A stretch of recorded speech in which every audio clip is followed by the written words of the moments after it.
কল্পনা করুন একটি ছোট্ট গ্রাম পাবনার রূপপুর পদ্মার পাড়ে হার্ডিঞ্জ ব্রিজের ছায়ায়। সেই গ্রামের মাটিতে আজ ঘুমিয়ে আছে বাংলাদেশের সবচেয়ে বড় স্বপ্ন। এমন একটা স্বপ্ন যার বয়স ৬৫ বছর। এমন একটা প্রকল্প যেটা একবার মরে গিয়েও আবার বেঁচে উঠেছে। ২৮ এপ্রিল ২০২৬ পাবনার রূপপুরে পারমাণবিক জ্বালানি মানে ইউরেনিয়াম চুল্লির ভেতরে প্রবেশ করল। বাংলাদেশ হল পৃথিবীর ৩৩তম দেশ যে দেশ পারমাণবিক শক্তির ক্লাবে ঢুকল। আজকের ভিডিওতে আমরা জানব পারমাণবিক চুল্লি আসলে কী জিনিস, কিভাবে কাজ করে, রূপপুরের স্বপ্নটা কোথায় শুরু হয়েছিল, কতটা পথ পেরিয়ে আজকের এই মুহূর্ত, আর সত্যিকার অর্থে এ প্রকল্প কি আশীর্বাদ নাকি বোঝা। চলুন শুরু করা যাক। প্রথমে একটু বিজ্ঞানের কথা বলি। ভয় নেই, একদম সহজ করে বলবো। মনে করুন আপনার হাতে একটা বিশাল ইট। সে ইটটাকে যদি ভেঙে ফেলেন, ভেতর থেকে কী বের হয়? সাধারণ ইটে কিছুই না। কিন্তু ইউরেনিয়াম পরমাণুর বেলায় ঘটনাটা আলাদা। একটা ইউরেনিয়াম পরমাণুকে যদি একটা নিউট্রন দিয়ে আঘাত করা হয়, সে ভেঙে যায়। আর ভাঙার সময় বের হয় প্রচণ্ড তাপ, আরও দুটো নিউট্রন আর শক্তি। সে দুটো নিউট্রন আবার আঘাত করে দুটো পরমাণুকে, তারা আবার ভাঙে, 4টা নিউট্রন বের হয়। 4টা থেকে 8টা, 8টা থেকে 16টা। এটাকে বলে চেইন রিয়াকশন। এই চেইন রিয়াকশনই পারমাণবিক বোমার ভিত্তি। আর এই চেইন রিয়াকশনকে নিয়ন্ত্রণে রাখলেই হয়ে যায় পারমাণবিক চুল্লি। পারমাণবিক চুল্লির ভেতরে থাকে একটি রিয়েক্টর কোর, যেখানে ইউরেনিয়াম জ্বালানি রাখা হয়। সেখানে চেইন রিয়াকশন চলতে থাকে, তৈরি হয় প্রচণ্ড তাপ। সেই তাপ দিয়ে পানি গরম করা হয়। গরম পানি থেকে বাষ্প তৈরি হয়। বাষ্প ঘোরায় টারবাইন, টারবাইন চালায় জেনারেটর, জেনারেটর তৈরি করে বিদ্যুৎ। ব্যাপারটা মূলত তাপবিদ্যুৎ কেন্দ্রের মতোই, পার্থক্য শুধু একটাই, কয়লা বা গ্যাসের বদলে এখানে জ্বালানি হলো ইউরেনিয়াম। আর রূপপুরে ব্যবহার করা হচ্ছে VVER 1200 প্রযুক্তি, তৃতীয় প্রজন্মের সবচেয়ে আধুনিক রাশিয়ান রিয়েক্টর, যেটাতে আছে 5 স্তরের নিরাপত্তা ব্যবস্থা। 1. ফুয়েল প্যালেট, জ্বালানি নিজেই প্রথম সুরক্ষা দেয়। 2. ফুয়েল ক্ল্যাডিং, জ্বালানিকে ঘিরে রাখে মেটাল কভার। 3. প্রেশার ভেসেল, চুল্লিকে ঘিরে থাকে ভারী ইস্পাতের পাত্র। 4. কন্টেনমেন্ট শেল, সবকিছু আটকে রাখার জন্য বিশাল কংক্রিটের খাঁচা। 5. এক্সক্লুশন জোন, চারপাশে সুরক্ষিত এলাকা। এই প্রযুক্তিতে বিদ্যুৎ চলে গেলেও রিয়েক্টর নিজেকে ঠান্ডা করতে পারবে। ফুকুশিমার মতো দুর্ঘটনার পুনরাবৃত্তি হওয়ার সম্ভাবনা নেই। পারমাণবিক বিদ্যুৎ নিয়ে পৃথিবীতে দুটো শিবির আছে। একদল বলে এটা মানবজাতির সেরা আবিষ্কার, অন্যদল বলে এটা সভ্যতার জন্য হুমকি। সত্যটা কোথায়? চলুন দেখি। প্রথমত, বিশাল শক্তি ক্ষুদ্র জায়গায়।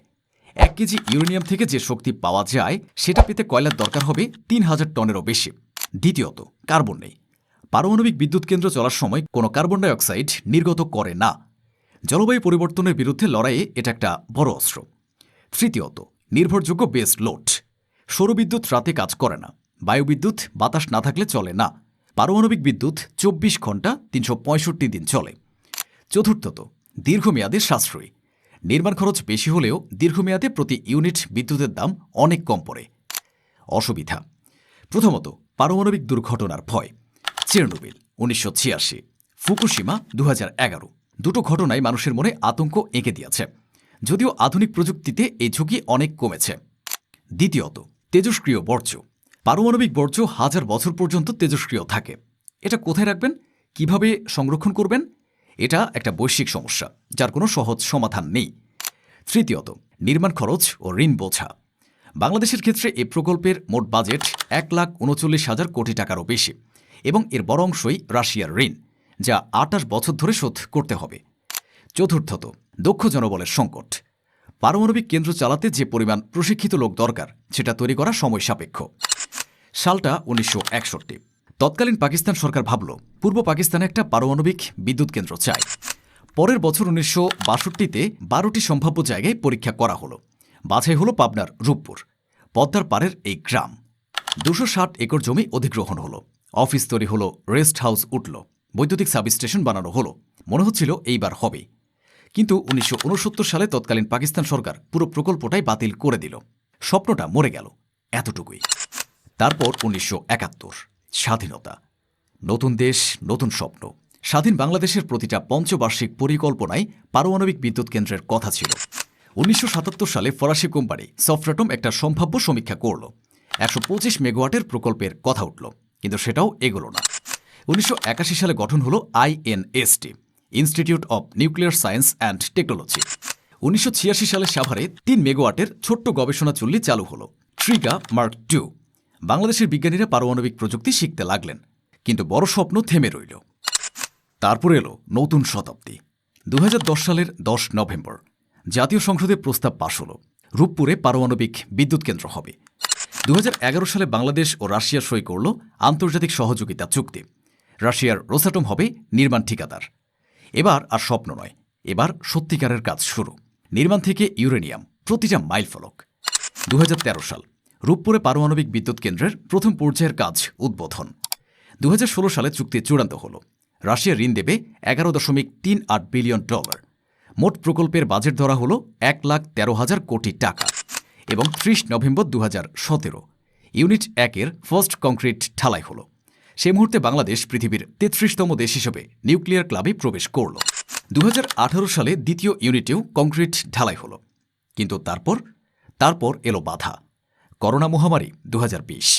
রাশিয়া থেকে বিশেষজ্ঞ আসা বন্ধ, যন্ত্রপাতি আসা বন্ধ, কাজ ধীর হয়ে গেল। তারপর 2022-এ রাশিয়া ইউক্রেন যুদ্ধ, আর্থিক লেনদেনে জটিলতা, বাংলাদেশে ডলার সংকট, বিল পরিশোধের দেরি। এতটা দেরি হলো যে $1,60,00,000 জরিমানা হয়ে গেল। তবে রোসাটম সেই জরিমানা মাফ করে দিল এবং বাংলাদেশি টাকায় বিল নেওয়ার ব্যবস্থা হলো সোনালী ব্যাংকের মাধ্যমে।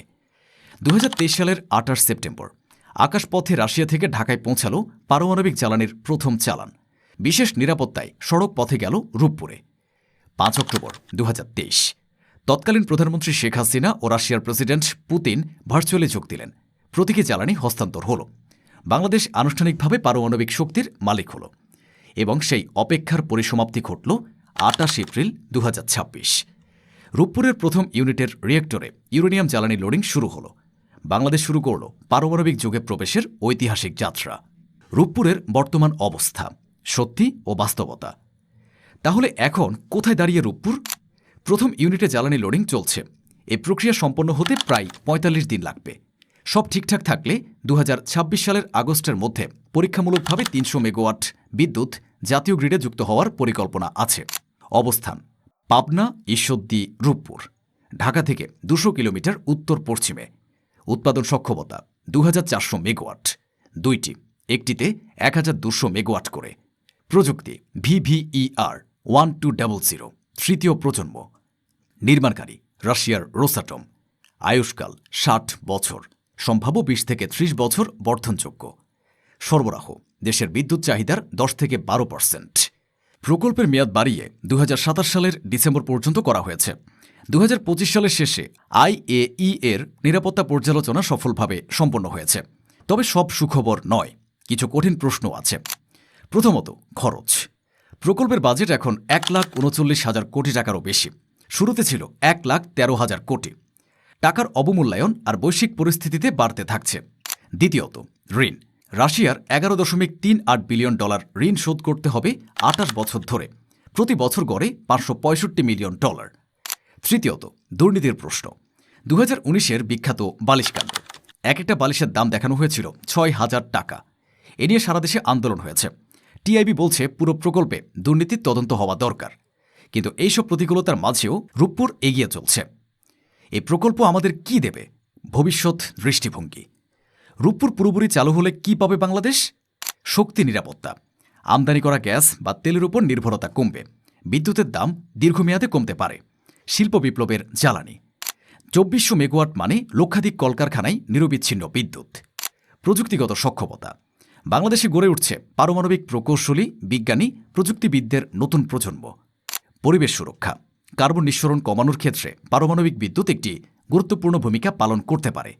এবং সবচেয়ে বড় কথা, বাংলাদেশ প্রমাণ করেছে যে উন্নয়নশীল একটি দেশও পারমাণবিক প্রযুক্তি পরিচালনা করতে পারে। তবে সত্যিকারের সাফল্য নির্ভর করবে স্বচ্ছতার উপর, দক্ষতার উপর এবং নিরাপত্তার প্রতি অঙ্গীকারের উপর। 1961 সালে পদ্মার পাড়ে একটি স্বপ্ন বোনা হয়েছিল। সেই স্বপ্ন একবার মরে গিয়েছিল, ফিরে এসেছিল, আবার বাধায় পড়েছিল, আবার উঠে দাঁড়িয়েছিল। 65 বছর পর সে পদ্মার পাড়েই আজ পরমাণুর আগুন জ্বলছে। সে আগুন আলো হয়ে ছড়িয়ে পড়বে কোটি ঘরে। রূপপুর শুধু একটি বিদ্যুৎ কেন্দ্র নয়, রূপপুর হল বাংলাদেশের একটি পরিচয়। আমরা পারি। আপনাদের কি মনে হয় রূপপুর কি বাংলাদেশের জন্য সঠিক সিদ্ধান্ত? নিচে কমেন্টে জানান। ভিডিওটি ভালো লাগলে শেয়ার করুন, সাবস্ক্রাইব করুন আরও এমন গভীর বিশ্লেষণের জন্য। দেখা হবে পরের ভিডিওতে। ধন্যবাদ।